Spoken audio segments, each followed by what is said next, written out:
تنها چند ساعت بعد از تولد تلف شد. انگار در رحم مادر چرخیده و از پشت به دنیا آمده بود. حالا 24 ساعت از مرگ گذشته، اما مادر قصد رها کردن او را ندارد. گله منتظر بازگشت مادر است و او باید تصمیم بگیرد. نمیتواند حتی از پیکر بیجان فرزندش دست بکشد. محیطبانان مجبور میشوند که تصمیم گیرنده باشند. با توجه به اینکه این حیوان از گله جدا شده و اونجا مونده بود، من مجبور بودم که این کره رو از اونجا بردارم و حالا یه جایی دفنش بکنم که این برگرده به گله. اول که اجازه نمیداد، یعنی واقعا میپیچید دور ما و به هر حال به هر زحمتی من اینو رد کردم، گرفتم گذاشتم عقب ماشین. من شاهد این صحنه غم انگیز بودم.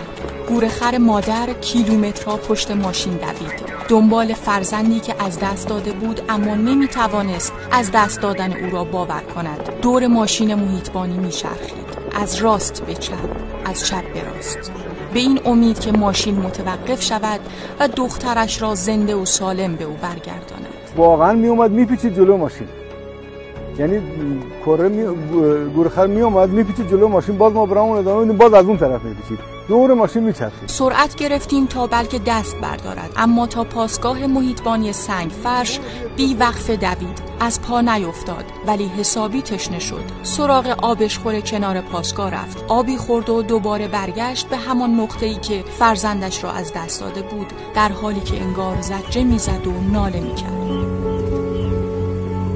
وقتی برگشت اونجا و شروع کرد زمین رو با دست کندن، این صحنه واقعا از هیچ وقت یادم نخواهد که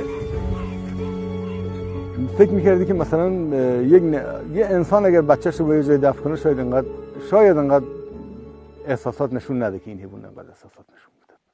این برام خیلی سخت